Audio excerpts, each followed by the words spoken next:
Қайырлы күн достар, сіздермен бірге Айгерім, менің каналыма қош келдіңіздер. Бүгін осындай қап-қара болып кеткен қазанмен осындай кастрюльдерді ағартатын боламыз. Осындай әппақ белоснежка қылып шығарамыз. Сондықтан менімен бірге болыңыздар. Видеоны соңына шейін қарап, лайк басып, комментарий қалдыра кетіңіздер. Міндетті түрде мен каналыма тіркеліп, жанындағы қоңыраушаны басып, подписация етіп кетіңіздер. Алдағы уақытта осындай лайфхактар мен менің каналымнан қолжетімді рецепттер таба аласыздар. Сондықтан менімен бірге болыңыздар. Осындай қазанды қалай ағартуға болады, соның қыр-сырларымен сіздермен бөлісетін боламын. Қап-қара болған себебі мен біраздан бері жумай жүрген болатынмын. Осындай лайфхак сіздер үшін түсіремін деп. Қол босамай, кеше қолым босап, осылай сіздер үшін түсірдім. Осындай жазуларда көрінбей қарайып кеткен болатын. Осы кастрюльлар біреулерден келген болатын. Ал осындай түрі, бірінші түрі қараңыздар. Осындай қап-қара қарап көріп алыңыздар. Барлық жерін көрсетіп жатырмын. Май қарайып күйе болған қазан. Жан-жағын барлығын түсіріп алдым сіздер үшін.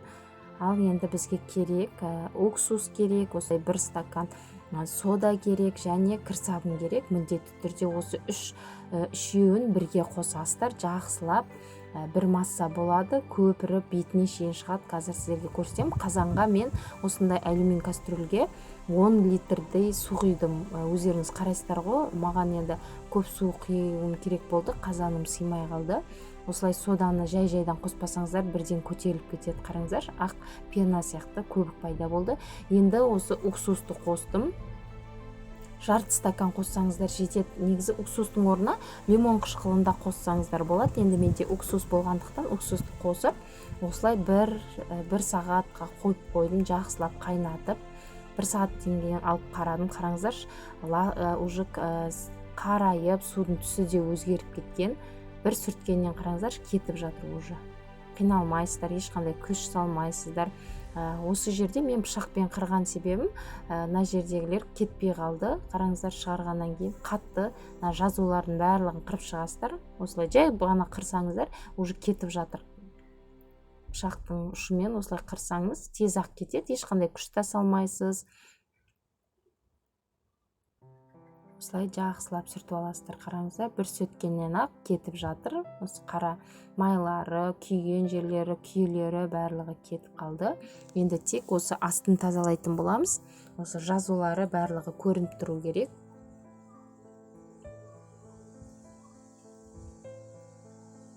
Қараңыздар. Мен көбінесе осы каналымды ашқан себебім осындай пайдалы сіздерге рецепттер мен лайфхактар салып отыру үшін өзімнің каналымды жүргізіп жүрмін. Сондықтан менің осындай видеоларымды жіберіп алмау үшін бірінші болып сіз көргіңіз келсе, сол подписация етіп жанындағы қоңыраушаны басып қойыңыз. Қоңыраушаны бассаңыз, менің салған видеоларым сізге бірінші болып көрінетін болады. Сондықтан менің каналым пайдалы, сол үшін жазылып алыңыздар.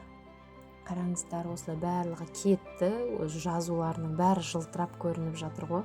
Мынау екінші кастрюля. Бұл кастрюляларға сүт, жаңадай май еріткенге көбінесе пайдаланамын. Сондықтан көбінесе осылай қарайып, жаңадай май болып кетеді жан-жақтарының барлығы. Арасында сүтті де пісіріп алып жатамыз. Ал қараңыздар, жылтырап, белоснежка болып шыға келді. Осы менің әдісім бойынша сіздер де қазандарыңызды тазалап алыңыздар. Енді үлкен қазанды саламыз. Нан өзіне сыймай тұр, жартысы көрініп, енді екі жағын алмастырып отырып ертіп аламыз майлардың бәрін. Тағы да кішкене сода қосып жібердім. 1-1,5 сағатқа қойып қойсаңыздар, жақсылап еритін болады майларының барлығы. Ол қазаным қайнаймын дегенше осы кастрюльді тағы да жазуларынан ағартып жатырмын. Қара күйенің барлығын пышақтың көмегімен және қырғыштың көмегімен қырып жатырмын. Негіз бетін сосын осындай содамен, мочалкамен сүртіп жылтыратып алсаңыздар болады, соданың көмегімен. Іші сыртын барлығын сүртіп аласыздар ғой, айналдырып. Екінші кастрюльді осылай сүртіп тазалап аламыз. Оған шейін жаңағы қазанымда қайнап, майының бәрі уже еріп, жұмсарып жатыр ғой. Қазір көрсетемін сіздерге. Осылай болып жатыр қазанымызды. Мен осындай плоскоспен, яғни осылай алып жатырмын майларын. Қараңыздар, пышақпен сіздерге көрсетіп жатырмын.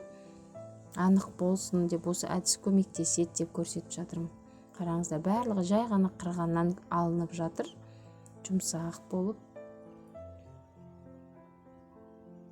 Мінекей барлық майлары жай ғана жай өздеріңіз қырып отырсаңыздар барлығы алынады. Екінші бетінде аударып көрсетем.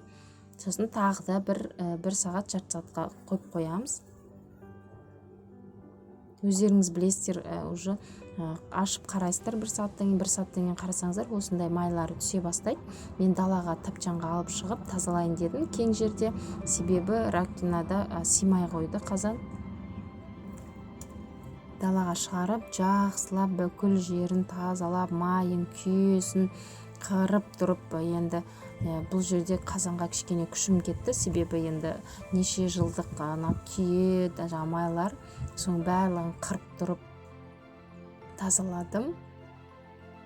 Арасында далаға да осы қазанмен пісіріп аламыз, тамақты, сондықтан қатты күйе болып кеткен ғой.